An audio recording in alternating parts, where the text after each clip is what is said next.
বন্ধুরা, আজকে আমি ঠাকুর দেখতে বেরিয়ে পড়েছি দমদম পার্ক তরুণ সংঘতে। এই যে আমাদের দিদি, আমার বান্ধবী আর আমরা তিনজন মিলে দমদম পার্ক তরুণ সংঘর ঠাকুরটা দেখতে বেরিয়েছি।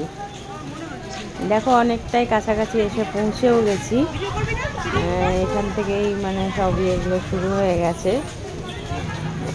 এটা খুব সুন্দর হয়েছে দমদম পার্কের এই তরুণ সংঘের ঠাকুরটা।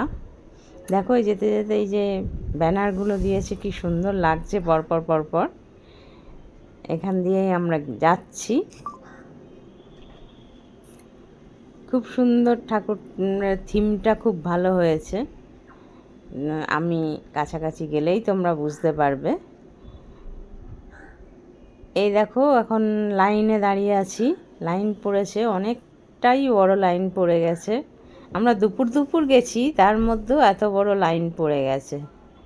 এই যে এইটাই হচ্ছে বাইরেটা, এইটা মণ্ডপের বাইরেটা, প্যান্ডেলটা।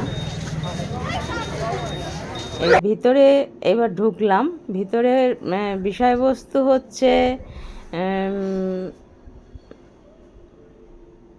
ব্যোমকেশের ডায়েরি। ব্যোমকেশকে নিয়েই ভিতরের বিষয়বস্তু, ব্যোমকেশের ডায়েরি।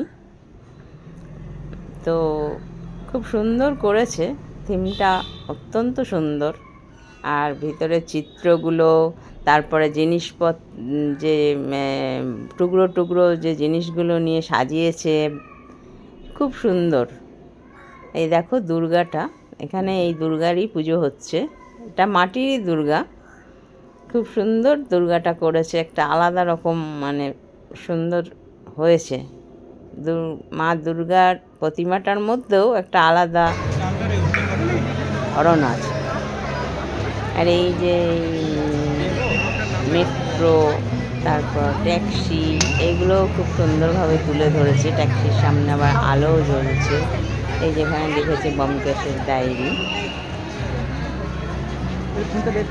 খুব সুন্দরভাবে সাজিয়েছে। আর এই যে টুকরো টুকরো অংশগুলো লেখা তুলে ধরেছে, এগুলো খুব সুন্দর লাগছিল পড়ে দেখতে দেখতে। অনেকটা টাইম দিলে ভালোভাবে দেখা যাবে ভিতরটা।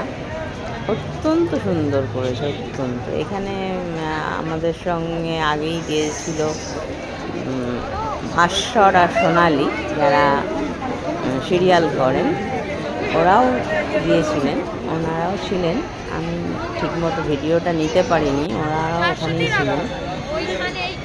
খুব সুন্দর। এই যে ডায়েরিটা পাল্টে পাল্টে প্রত্যেক পাতায় এক একটা করে জানার বিষয় দিচ্ছে। প্রতিটা এরকমভাবে ডায়েরি পাল্টে পাল্টে, পাতা পাল্টে পাল্টে দেখাচ্ছে। এইটাই আসল এই থিম। ভেতরে এই যে ডায়েরি পাল্টে পাল্টে দেখানো, এইটাই আসল থিম। খুব সুন্দর লাগছিল। প্রতিটা পাতা এরকমভাবে পাল্টে পাল্টে দেখাচ্ছিল। আচ্ছা বন্ধুরা, বাই বাই, পরে দেখা হবে আবার।